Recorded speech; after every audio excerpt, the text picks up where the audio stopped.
Welcome to another exciting episode of Champs Corner, presented to you by Lightning Strikes Podcast. I'm your host, Tony Lewis, and we're thrilled to have a Canadian boxing legend joining us today. Olympian, Hall of Famer, Howard the Snake Grant. How are you, brother? Good, man. Good to see you, man. Good. Yes, sir. So, Howard, you started boxing in 1979, right? Yeah. What drew you to the sport, and what was it about boxing that kept you hooked? I don't know. It's a fluke. It's a fluke. I don't know. I think I prefer the individualistic kind of sports, you know. I played basketball. I did a bit of soccer here and there, football, but the one-on-one thing is a different thing, you know. Right. It's only you out there. It's only you out there. Yeah. You have to put the work in. You can't rely on these other guys to put the work in and blame other individuals, you know. So. But then if you come through, you get all the glory. Well, yes. Sometimes it's hard to come through, but you know what? Fortunately, I came through a few times. Yeah. I came across, I remember Otis gave me a different name, but I know you guys started at the Saint Laurent Boxing Club, right? Yeah, yes. I came across that you caught the eye of Pierre Gauthier. Yeah, he helped us a lot. When we first started, it was a guy, Pierre Gauthier, and there was another guy, Roger Hamel. Okay. And these two guys helped us a lot. Gauthier was the first guy that dropped me with a body shot. You know, he was a good fighter, and you know, you're coming up, you're young, you're learning things, and he helped us quite a lot. Our trainers at the gym used to be Lucien Hébert, Claude Hébert at the time. But then Mr. Herrera passed away, and we left and we went to another place. And yeah, that's Pierre helped us a lot in when we started, you know, 79 to 81. Yeah. So tell me more about your early days at the club and what ended up influencing your development as a boxer as your amateur career progressed. Well, listen, I think the first few years I was like 18-2 or something like this, and you know, winning the Golden Gloves and everything else, and going to the nationals in 81. We started 79. In 81 I won my Canadian title, junior title in BC. I won best boxer of the tournament. And you know what, I just was doing it like that, you know. I think I was talented, you know. I mean, we did a lot of hard work. What we had back then. Today we don't have these things. Back then we had nothing. Today we have everything, you know. Right. And I think back then the fighters were a bit more serious. You know, they were more focused. Today there's too many things to be focused upon, you know. Social media is toxic, it's everything. Social media, it's everything. Well, I find the trainings today too. I find like guys focus so much on weight cuts and like strength and conditioning and recovery and everything. But back then, 40 years ago, it was boxing, running, calisthenics, you know. What are the differences you see in like training methods today from like back whenever you were fighting? I think the guys today, they're very soft. Listen, back then they were doing 15 rounds. Yeah, 15 rounds, and the weight was sometimes more than the fight. So this is interesting because I've heard from, you know, you hear a lot of conditioning coaches say, oh, like fighters used to waste their time running 10K. All this long distance running, it's sprints and intervals. That's the way to prepare for boxer. Sprints, but you know, and what? Sprints and intervals. Yeah. But back in the day, you know, 40, 50 years ago, they were just running, putting in the miles on the road. Yeah, they were going 15 rounds, and they fought 15 rounds better than guys fight 12 today. Today, what they talk about, these idiots, and I say it with, you know, there's some guys on what they're talking about, but I think today they're following the science. So last year, 40 years ago, there was no science. So today the science is different. Tell me your science. What is the science for boxing? My science, it's we just put the work in. That's the science. You have to work. You have to work hard. Today the guys are taking, listen, for example, today they have strength and conditioning, they have nutritionists, they have weight cut people, they have psycholog, which is a psychologist. Oh yeah. And then I don't know, you say this, but wait a minute. They have all these things, and today the fight is not better than the fighters of yesterday. It doesn't make sense. Roberto Duran, I think, would have run these guys out of the ring today. One for Ray Leonard would kill him. When I look at the guys today, I mean, it doesn't make sense. Yeah. So how did they do it back then? I think it was a different the system was different, and the guys were hungrier to make it. Some of these guys fighting out of the trenches and the ghettos, you know. Not Leonard. Leonard, you know, this guy. Leonard just has something in It's a him. No. different kind of a thing. He also That's won the right. gold medal in '76 Yes. Olympics. But Yes. these are the guys like Tommy Hearns that came from the Kronk. That was knocking guys out back then, you know, putting guys to sleep with one shot. Yes, and he was like the Wire here, this scrawny guy like this. He said, "So how did they do it?" Tommy they were animals. Tommy was a guy that he's maybe one or two wins away from being the GOAT. If he beats Leonard and Hagler, he's up there with Ray Robinson. And I'm gonna tell you, You can make the argument. And I'm gonna tell you something. He had Hagler hurt in the second. He had Leonard hurt a couple of times in the fight. Yeah, I think he hurt Leonard in the sixth or sixth or seventh. Just the only chink in his arm, his chin let him down in his biggest moments. That was it. But, so you had a remarkable amateur career. You won gold at the 1983 Canada Games. I'm going to tell you what I found. And if I missed it, you can fill in the gaps if I missed anything. Okay. So you won gold at the '83 Canada Games, bronze at the 1983 Junior Worlds, 1986 Commonwealth champ, silver at the 1986 Worlds. So, what were some of the key lessons you learned during this period? I won a gold in Indonesia. Oh, okay. '87. Okay. I won a gold in Bulgaria '87, a gold in Bulgaria '88. And what were those tournaments? The Albina Cup and the Indonesia Championship, I forget. Okay, was an international tournament. I won gold in Copenhagen, silver in Finland, silver in Sweden. I got around a bit. Yeah, man. Well, you had the frame for it too. Like they called you the snake, right? Was that? No, you were tall, you were lanky, I was lanky, you were rangy. I had no weight problem. I walked around I thought at 139. I was walking around 136, 137. I didn't have to do, you know, this weight cut. There was no such thing like when I was fighting. But you were a guy too that you had the height and frame to box from distance. But you could also work on the inside. You work on the inside too. Yeah, you shoveled shots underneath. Yeah. I was a good inside fighter. I used to stop a guy with body shots. Right. You know. I wasn't scared to engage inside. Maybe it was stupid, but you know, I did okay. It makes for a surprising dynamic for the opponent though, because they're expecting they gotta get past your height and reach to get inside, thinking they're at the advantage, but you can work inside too. I was, you know, I was fortunate a bit. Yeah, sure. You're blessed. I was fortunate. Yeah. But what were some of the key lessons you learned during this period that helped shape your approach to the sport? Well, look, I used to watch a lot of Leonard, Alexis Arguello, Roberto Duran.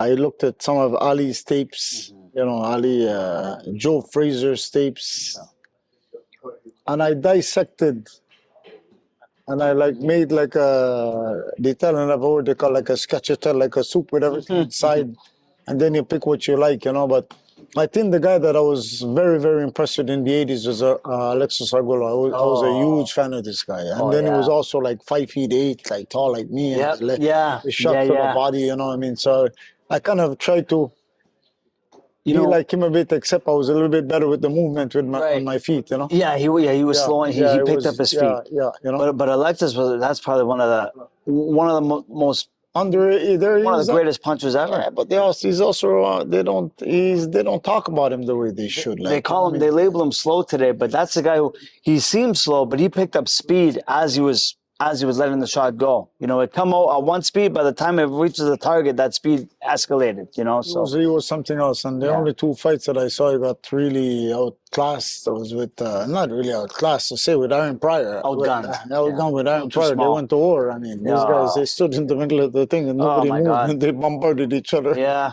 You know, one fight went 14 rounds, the other fight went 12 or 10. And he ended up on the short end of the stick on both times. But, you know, you can't get guys, there's no fights like that. No. You don't see that. No. If you see it, it's a fluke. You know what I mean? Guys today, they're hitting and running and moving, and they don't want to engage, you know what I mean? And they don't fight on the inside anymore, the way they used to in previous eras. I don't find you seeing smart inside work anymore. I think, I'm not going to go out to say. Why? What do you think? I don't know. I think the guys are they're more like it's a cautious thing. I don't think they want to throw the dice. The guys that I see throwing the dice a lot now today, It's the guys from the old Russia, old Soviet system. Look, they have champions here. You know, I mean, Yeah. it's now today the whole sports have changed. When I was fighting, there was no Chinese fighters. Respect to the Chinese, those the Japanese was a few of them. But look, today I think In a way. they got 12 champions from Japan, from 105 and up to 122. It's insane. Yeah. You know, so I think the Americans they have lost a bit of the. And I don't mean to be disrespectful to say this, like other countries, somewhat taken a bit of the advantage of the richness that the American have. Culture today. You know, it's not the same. Those guys from the old, you know, Dagestan. It's they got soft. Yeah. They got soft. It's you know, it's that's 100%. You, the pinnacle of your amateur career, representing Canada at the 1988 Olympics. Incredible accomplishment, incredible experience. Can you describe the emotions and the pressure that it felt competing on that level? You know, that's the only thorn in my side. Or Going to the Olympics? No, or a pebble in my shoe. It's the only tournament I participated since 1983, being on the national team, that I didn't medal. Yeah. I went to 15 different tournaments I medaled in every tournament. And the only tournament I didn't medal was the Olympics in '88. Do you remember what your world rating was when you went in? Nah, I think I was in the top 5. I think maybe because I lost to Shishov. I lost to Shishov in '86 in the World Championships final in Reno, Nevada. Yeah. And there were some other guys here that was in the top 10 that I had beaten, you know, but I had to be in the top 5 in the world. I had to be up there. Because you got to be top 15 to qualify, right? I don't know what it is today, because now today they say you have to compete with the United States, and it's all this bullshit. All these qualifiers. It's all fucking shit. This, it's. I mean, back then we went. There was Lennox was there, Egerton, Coco, I think was there.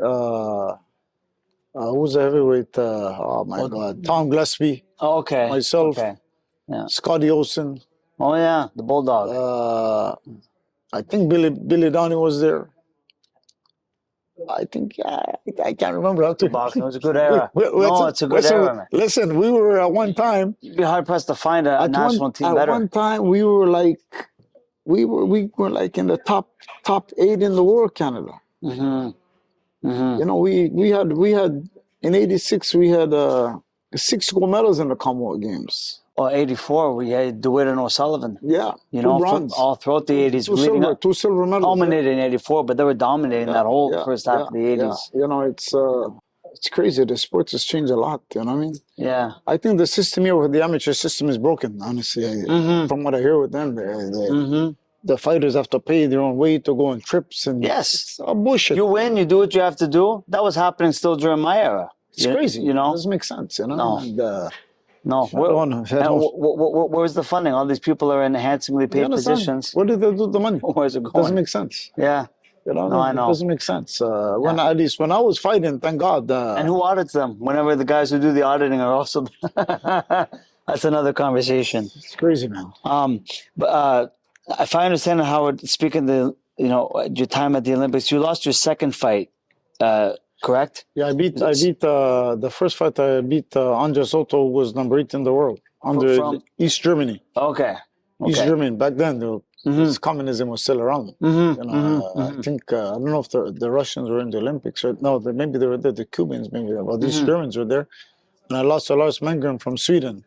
Split decision. Yeah, the only guy that beat me in the amateurs 3 times. This guy. So how did you cope with that setback, and what did you learn from the experience?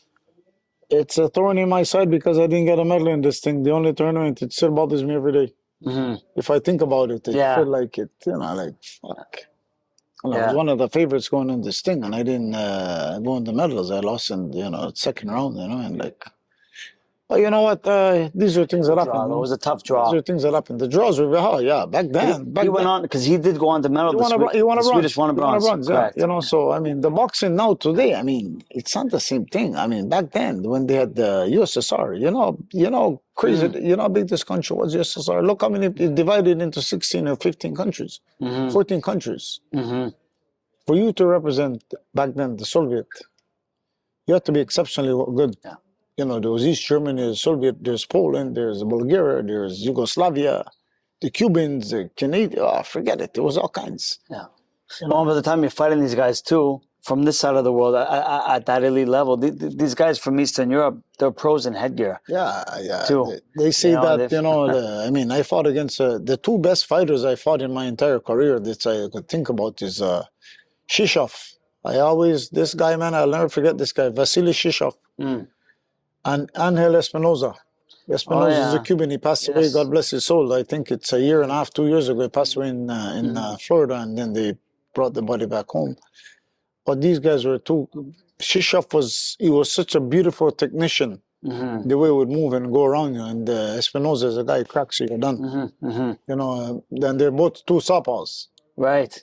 You know, they're the best fighters I fought against that I could really go back and think about elite to the level, but they were never able to go to the next level because of communism. Yeah. You know, so yeah. I was fortunate I fought in the time of that era because I got to appreciate these people, these guys. You know, you become close with them. You know, you see them at tournaments. You know, I mean, I was at the World Championship with him after in '86. He ended up winning. He won the gold medal. He knocked everybody.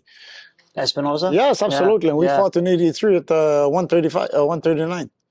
And 2 years later, the guy goes up to 150. He fought Otis too, did he not? And then he also beat my brother. Where is he? He beat Otis in the Pan American Games in the finals in Indianapolis. I watched that. Oh, my I was able to find that. Otis gave a good account of himself. But he also got dropped. Yeah. This guy dropped me, put me on the floor in the first round. Yeah. He knocked my tooth out. With a mouth guard in. With a mouthpiece. I cracked, he hit me with a shot. He hit me. I went on the floor. I'm like, what? And I came out of the fight and my face was all swollen. Oh, man. And Did you know you were missing? Did you know you were missing? Yeah. Did you know right away? Taylor Gordon took my mouthpiece out in the corner. My teeth was inside. It's crazy. Yeah. You know, there was Taylor Gordon in the corner with Adrian to rescue. Yeah. God bless their soul. It was it was funny, man. One last tooth to worry about. Then in the finals, I lost him in the semifinals. In the finals, who does he fight? Meldrick Taylor. Oh, wow. Well, it was sensational. So I told Meldrick, I said, Meldrick, this guy there could crack because, you know, the Americans and the Canadians. He knocked Meldrick out 2 rounds. He knocked Meldrick Taylor out. Which tournament was this? The World Juniors in. Oh my God! Okay. Yeah. Taylor was there. Yeah. So Wow. I was in this thing with them. Wow. Yeah, crazy man. Yeah, absolutely. He knocked the shit out of Taylor, man. Wow. Bang, bang, over. And we never hear about this guy. He never went pro. Never went pro. Wow. He knocked out the East German Henry Maskey. Oh yeah. Me 3-3. Nobody could beat him. The guy's a killer. Nobody could beat this guy because the guy is a southpaw. Just cracks you 2 or 3 shots. You're done. Espinoza. He knocked out the Russians. He knocked everybody out. Yeah. Angel Espinoza, you know. But what are you gonna do? And the world doesn't know about him. Nobody know. Well, listen, the insiders know. The guys in the know know. Yeah. So I would say the 2 highlights of my career is losing to these 2 guys. Wow. Yeah, but there's no shame in that, though. No, but these are legends, though. These are amateur legends. This Russian, they told me he had something like 285 wins with like 8 losses. Right. Yeah. So they said, what? 285 wins, 8 losses? I was not even... here on this side of the world, especially in today's era, you're lucky if you get 100 amateur fights before you go pro. If you have 100 amateur fights, you're considered, you've had a decorated career, amateur career, you know? Yeah. So, looking back, how did the Olympic experience shape your approach to boxing and your overall career? Well, you know, back then it was a bit different. I think, you know, after the Olympics, what are you going to do? You have to try to go to a professional level because I fought in every tournament that, you know, so I turned pro and I had 19 pro fights. 16 wins, 2 loss, 1 draw, and Yeah. I lost to Stevie Johnson. Uh, And then Stevie he back then, became, guys who remember back then, yeah, Stevie. yeah. I lost to Billy Shore. He was European champion, and Stevie Yeah. Johnson beat Billy Shore in Europe. Mm-hmm. And I had a draw with Jade DeSink Rodriguez. One guy was European champion. One guy became two-time world champion, Stevie Johnson. And Jade DeSink Rodriguez was IBF champion. No, you only lost to elite guys. You only lost to champions. I mean, Stevie Johnson was only 1 fight away from getting that Mayweather fight. This guy was a badass. Man. If Johnson beats Castillo, he gets Mayweather. Yeah. No, I remember that. So before those big names, though, you achieved another milestone in the pro ranks. You were Canadian lightweight champion, which Yes, I think yes. back in your time, being a Canadian champion meant something. Yeah. It meant something back then. I think I fought for the title. It was Greg Gill. Mm-hmm. I think I'm not. Maybe yeah. He still Was comes it to my Greg Gill? gym. Man. He's at my I gym think every I Friday. think it was Greg Gill. Yeah. And what's crazy is that in '85 I lost to him in the national finals. Right. It's crazy. Yeah. I lost him in the national finals. I beat him twice in the box off.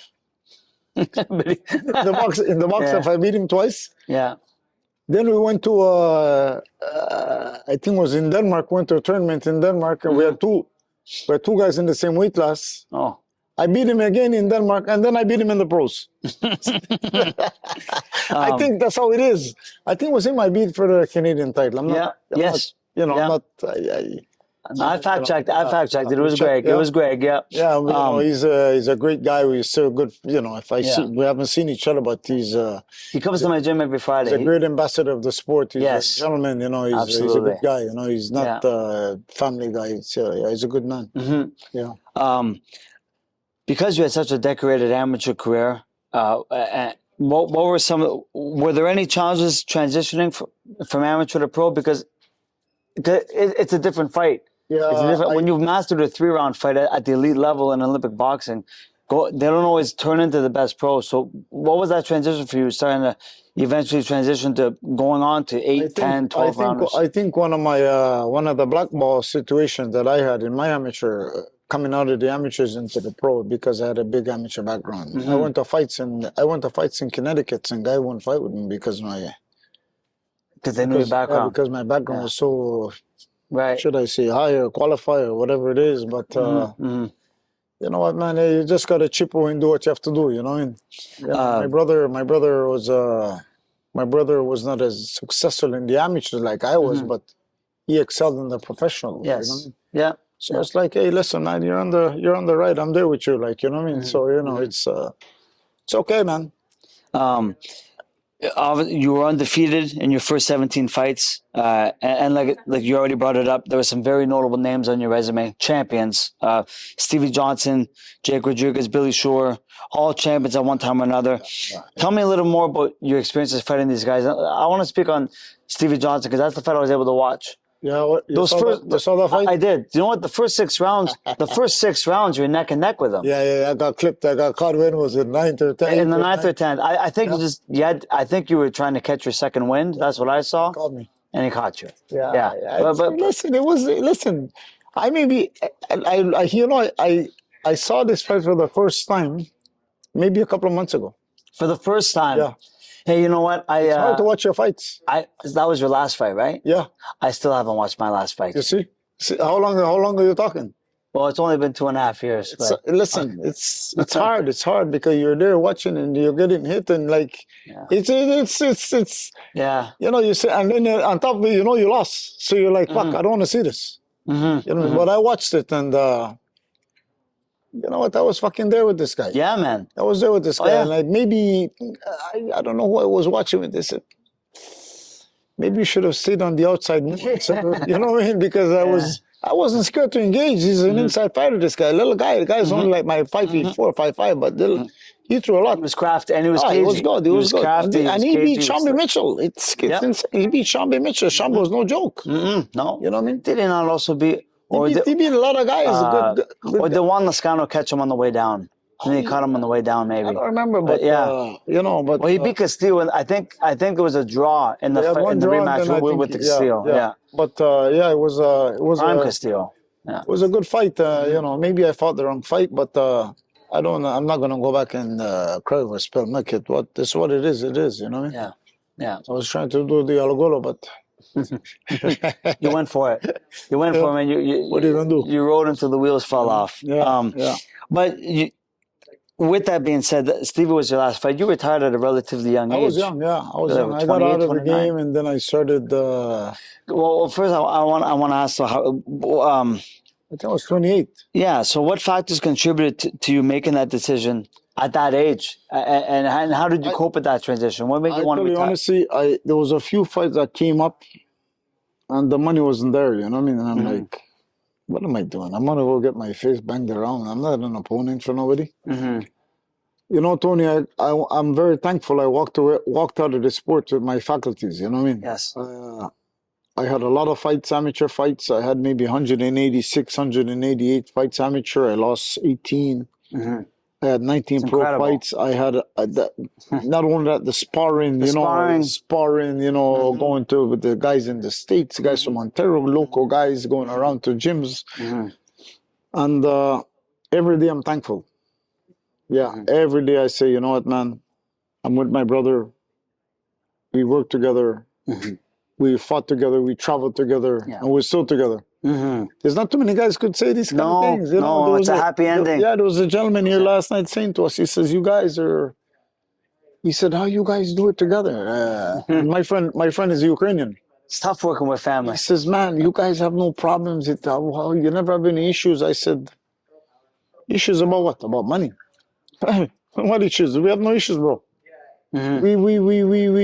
If I leave and I go away and Otis has money for and I come back, he gives it to me. It's not like he's gonna steal. And I'm the same thing. Mm-hmm. You have to have this kind of partnership. There's a lot of people that talk to us all like that. You guys, it doesn't make sense. How are you guys growing up? Did you guys get along growing up, or did your parents have to constantly? We had fights here and there, but we won? got along. I don't know. I think I don't know.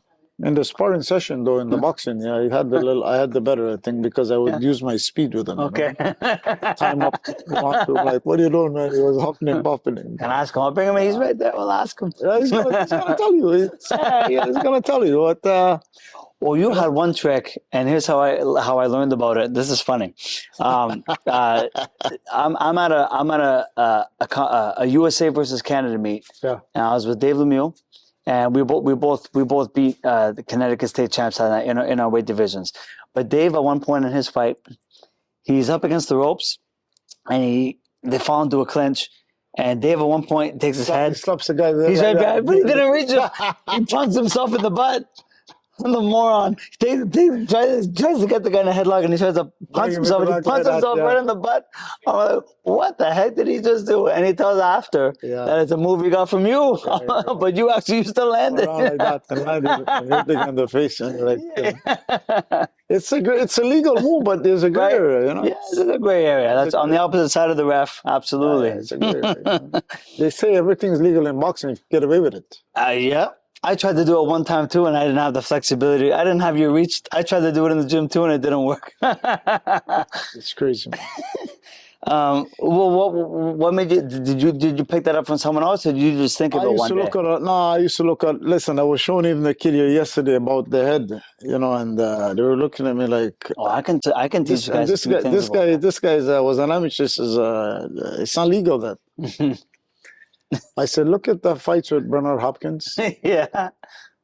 Look at some of Evander Holyfield fights. And you would see how clever these guys were and where the referee, the placement of the referee. I said, you can get away with it, you do it, you know. That's right. But I'm not telling you to do it because someone might say, oh, your coach is a dirty coach.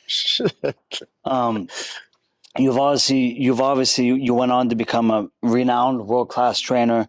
I trained and learned with some of your guys throughout different points of my career. I remember the early stages of my career. I forget where you were. It was in this place, but you back then you had the Cat's Meow of Montreal boxing. You guys had Oliver Lanchi, Herman Goujo, you had George Massin, and you had George St. Pierre and Rory McDonald too, and the MMA side. Yeah, Donna Stevenson. You had the Cat's Meow. I learned a lot. Walid, Adam Green, maybe McKillop was there. That's right. Yeah. So what do you think set you apart as a coach? Because not every fighter can make that transition, and at the level you did. So what made you different? Those words are very nice.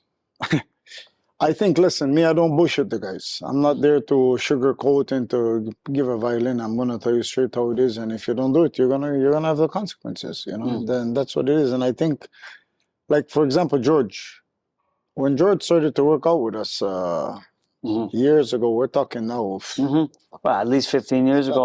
maybe even more. Mm-hmm. It's more, 15 years. It's more. And he went in with Oliver. And Mhm. Oliver was a bad little guy. I learned so much This working with guy that was guy. a cracker. He hits you, Oh man. yeah, And yeah. he hit George so hard. After the sparring, George said to me, "You know what?" He said, "Man, he was petrified." Just for some context, Launchy fought at 122 pounds. GSP would walk around at like 200. Yeah. So He was petrified, but Yeah. little by little, the guys started getting better. And I think the guys, it's not like the boxer's not there to kill him. They worked good with yeah, him. they But worked with this him. Oliver, he said, "Howard, I wanted to fall, but I was too embarrassed." Mm-hmm. You know, but the guy kept. I think honestly, I'm gonna say him. He's one of the best. He's one of the best guys we work with. Launchy? George, I'm One sorry. of the best guys. He picked up.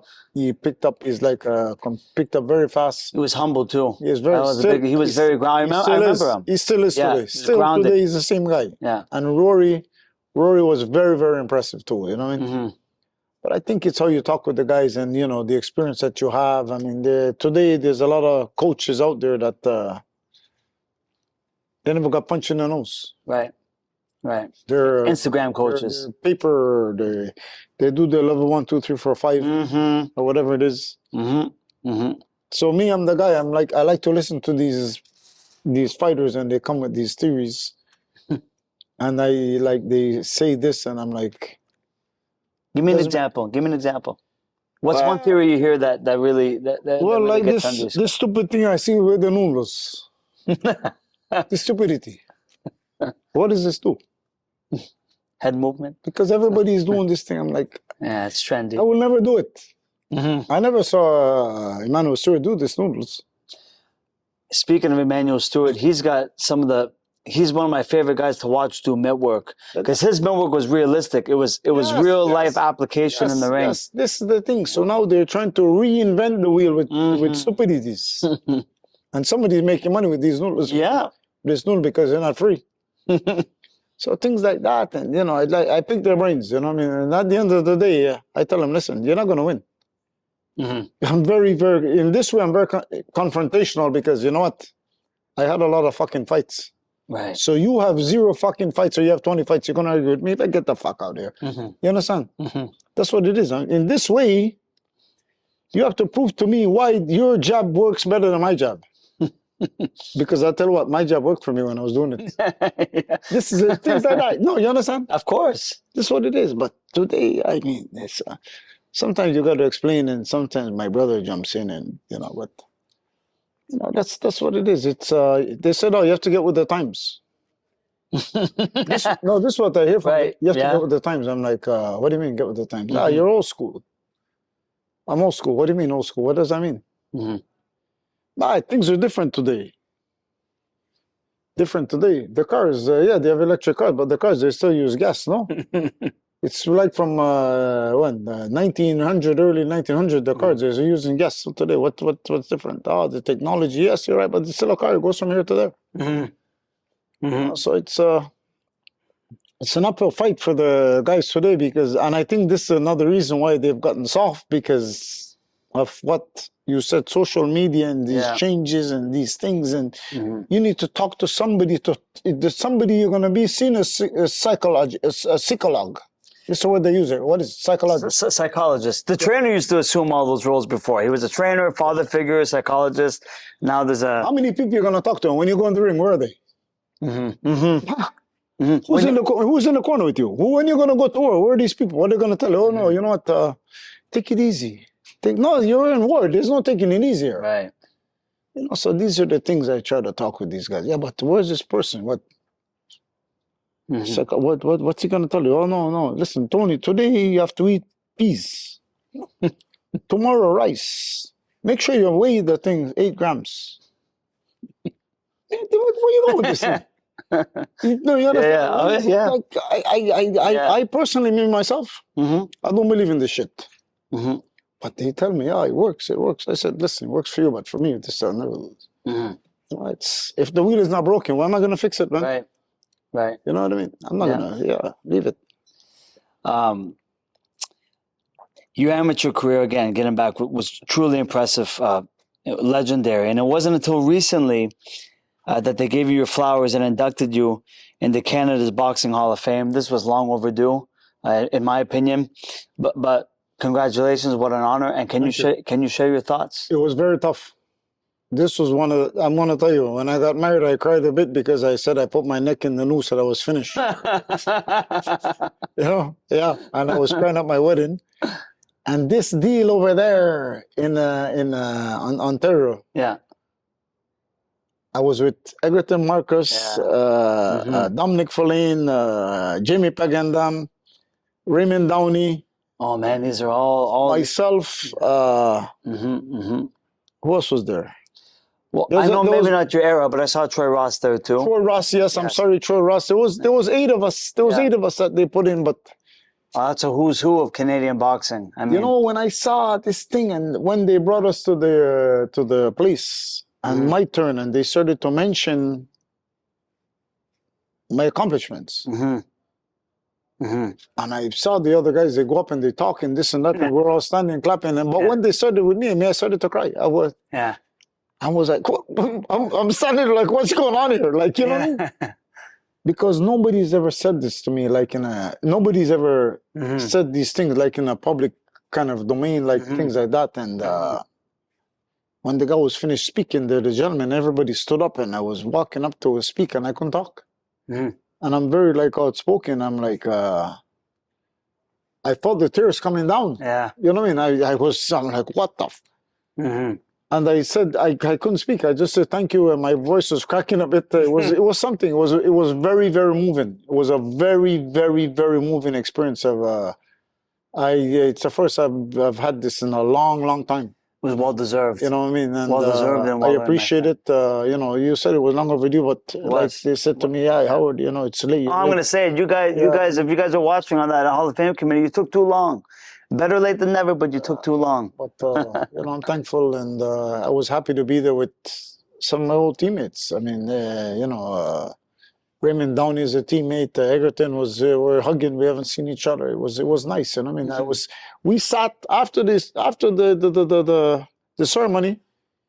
We went back to the hotel. We didn't stay for all the amateur fight. We went back to the hotel. We sat from 9 o'clock in the evening. Maybe it was 9:15 till 2:30 in the lobby talking. Yeah. When's the last time you've seen these? I haven't seen this since. I haven't seen Jamie since '88. Wow. Jamie was there. His brother Steve was there. Yeah. We sat there till 2:30 speaking, talking there, man. I couldn't, and then we had to leave in the morning. I was like, it's crazy. Because you may never see them again. I don't know when I'm going to see these guys. Yeah. I mean, Steve is 62 or 61. Jamie's my age, and how old are you now, Howard? I'm 58. 58. Yeah. Okay. How do you feel? How old do you feel? It depends on the day of the week with the wife, with my wife.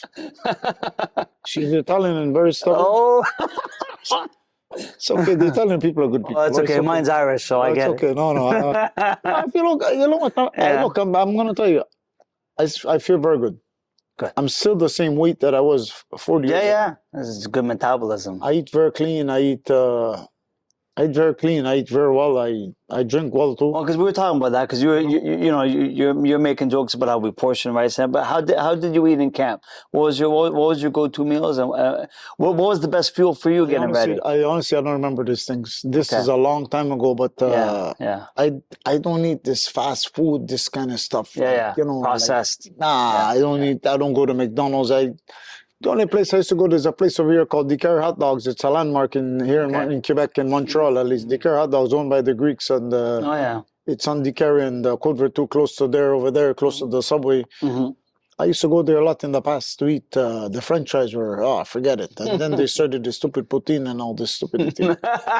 Besides that, I eat very, very clean. I'm a pretty good cook. Oh, there you go. And I cook. I remember when Otis was saying you were the cook when When you went to training camp, when you won the title. in England, Yeah, I was the training cook. camp in Yeah, England. Yeah, I was cooking there like for 5 weeks yeah, every day, yeah, man. yeah. Crazy, man. Mix different things. Yeah, these are good days. It's crazy. Yeah. Yeah. Anything you wish you had done differently? Any regrets? Regrets. I got some. I won't talk about them today. But do you have any regrets? Anything Yeah, you wish you had yeah. done I should differently? have converted to Islam to have 4 wives, no, 4 headaches. He went there. He said it. Yeah. Yeah. Um, 4 wives, that's the right thing. we had some ground rules here, man.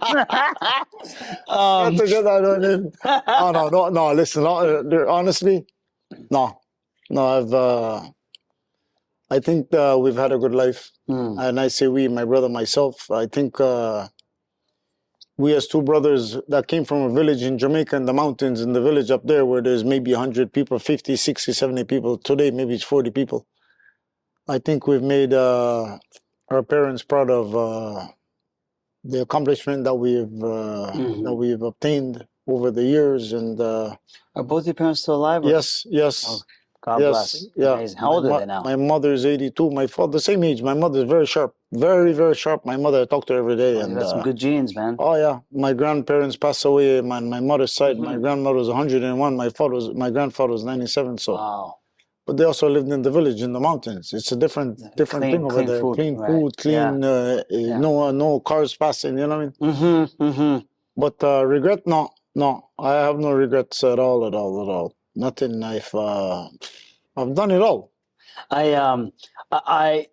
It's not a regret because my father was, I was so blessed to have a manager and a trainer as my father who knew the game and he sacrificed so much for me. But had my dad not been around, Yeah.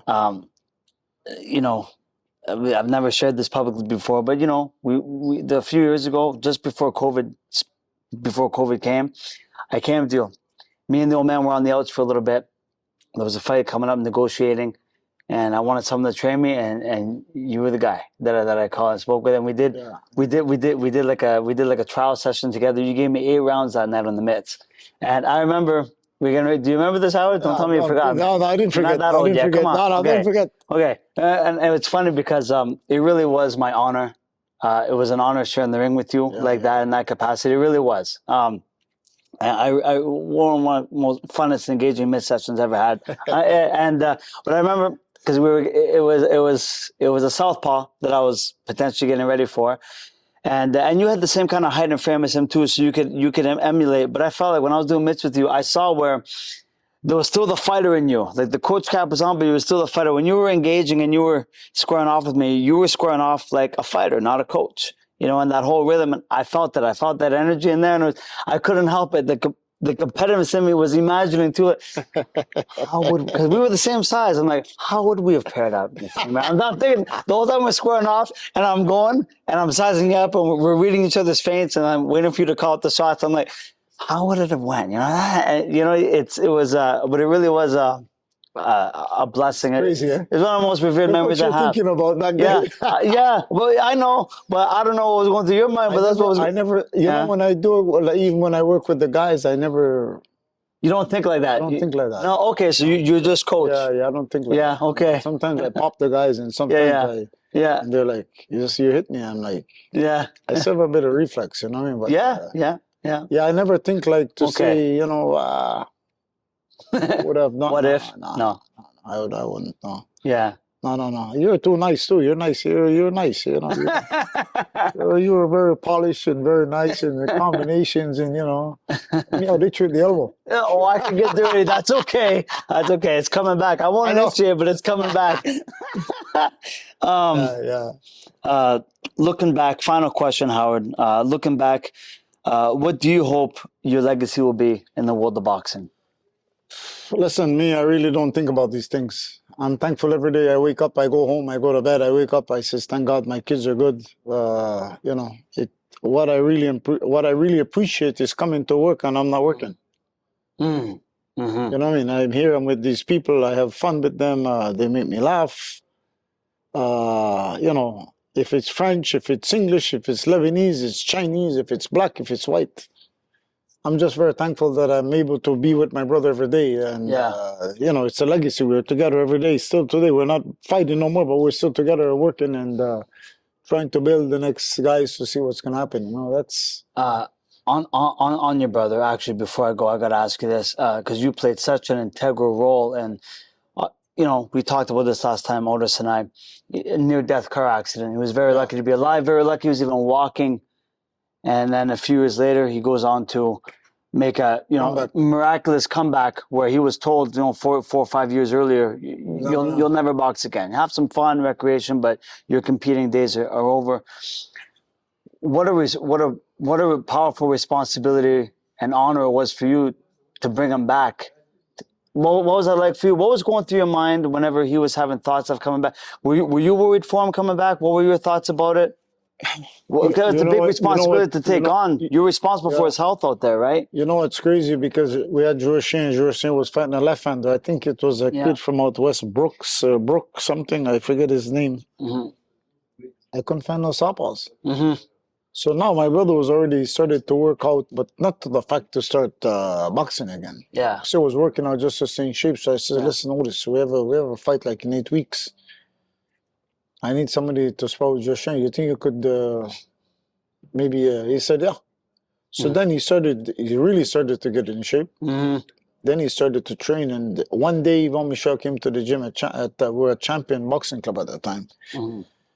And he says to me, he says, hey, c'est qui le gars dans la ring avec Joshin? Looks He familiar. says, who's the guy in the ring there with you? Yeah, And I yeah, said, yeah. it's Otis. Mm-hmm. He says, Otis. He said, hey, this guy's Yeah. and it started like that. And, Mhm. you know, he came back. So did enough time pass since the accident that you weren't worried anymore of the after No, effects of the I accident? wasn't worried No? because he got back healthy a bit. You know what I mean? He was healthy, Yeah. he was working out, he was doing weights, he did all these things. So I wasn't worried Okay. about You were it. seeing the progress, so okay. When your number's up, that's it. It's Right. it's finito. You know, I'm a firm believer that, you know what, when my number goes, or when whoever he picks my number and says, hey, Howard, it's your time. There's guys I want to see over on the other side. There's guys over there waiting for me. We're gonna have a party over there. Yeah, you know. So yeah, but I wasn't worried. That I think maybe my parents were worried. Mm-hmm. Maybe his wife was worried, but Right, 'cause you got to sit with these people though at Christmas, at Thanksgiving. oh, you know, my mom's always worried, but Mhm. you know, thank God he came back and he had a Mhm. run of I think 7, 8 fights straight, and then he became yeah. number one in the world, and then he Yes. lost.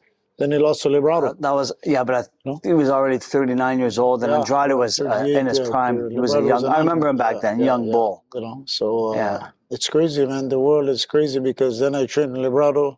Then Got a Librado- legendary trainer moment with Librado. Then in that Librado 12th round with Bute. And Oh, then I trained man. Bute after it's unbelievable. Yeah. It's unbelievable. Boxing makes strange bedfellows. Yeah. So, you know, I'm Yeah, very yeah. thankful. These are the things I'm thankful Yeah. for because Bute and I became very close. Mm-hmm.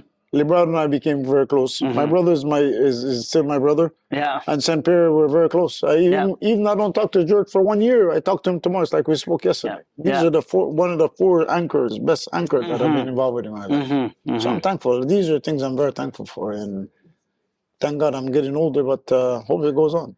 Howard, I was thankful to be able We're to make thankful. the time to be here today and get to know you, man. All right, get to man. talk to you. All right. Thank you, brother. All right. No problem, man. My honor. Anytime. Thank you so much. All right. Okay. Awesome. Thanks.